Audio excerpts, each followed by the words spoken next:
Lot 59 is Man Ray's photograph of a lampshade from 1920.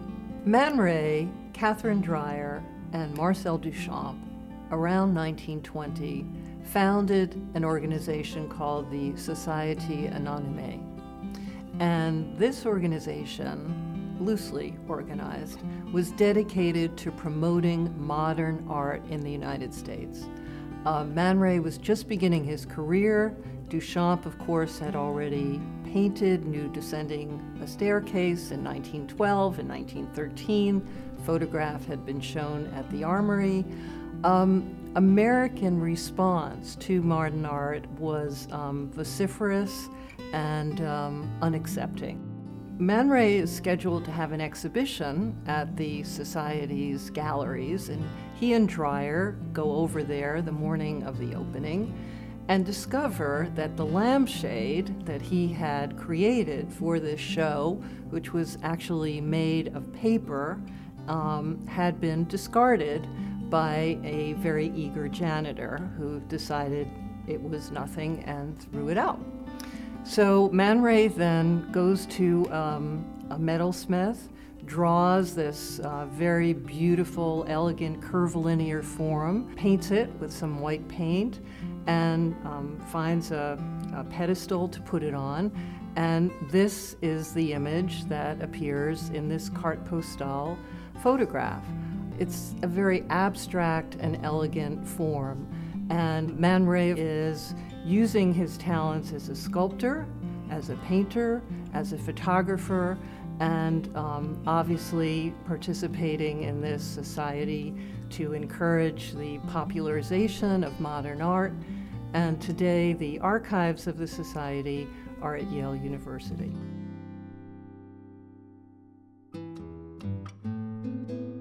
Lot 61 is Franz Fiedler's portfolio entitled Fool Death, My Playmate. The portfolio contains 9 photographs of a nude young woman canoodling, for lack of a better word, with this skeleton. In this image, which obviously has a somewhat humorous quality, she's not only playing with well, her feet are kind of seductively touching the skeleton, but she's tickling the ribs of the skeleton, who actually seems to be responding, if we can just take this to the next imaginative level.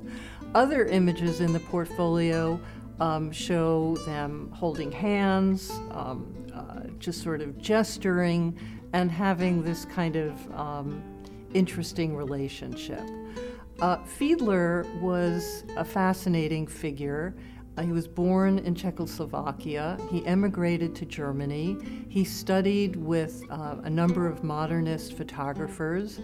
He exhibited in one of the most important ground-setting exhibitions, the Film and Photo Exhibition, and really had a lot of success as a photographer, though, like so many photographers, did fine art, did commercial work, did advertising. Then in 1945, his studio in Dresden was bombed by the Allies, and he lost everything. So he sort of transitioned from working as a photographer to writing books about photography. So when we look at a portfolio like this, which was done circa 1922, the period between the wars, when in the States we see the sort of new woman, the roaring 20s, this whole redefinition of women, sexuality, and freedom. I see this as a very European interpretation of that, in that the young woman is certainly free and certainly expressing herself, but there's a kind of morbidity, there's a serious quality here that certainly we wouldn't see in the works of American photographers. The fact that Fiedler's studio was destroyed, his negatives no longer available, makes this portfolio very scarce and an interesting study of the nude form.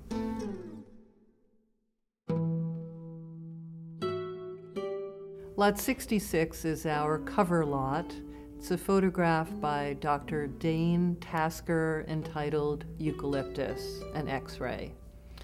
Tasker was a radiologist who was one of the first photographers to utilize the X-ray as an art form.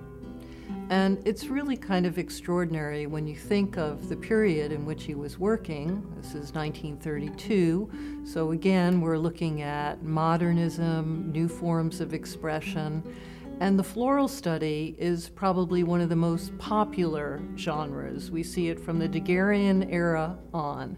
And yet what Tasker does is reinterpret this genre in a way that's really astounding. It's aesthetic, it's elegant, and it has this sort of scientific quality too, because while he's looking at the modernist vocabulary, he's also showing us what the flower looks like. And in fact, it has a structure and a dynamism that's very surprising. In the 1930s, he had success showing this work in amateur exhibitions, seeing it reproduced in popular photography and U.S. camera magazines. And then after his death in the early 60s, the work just sort of fell into obscurity.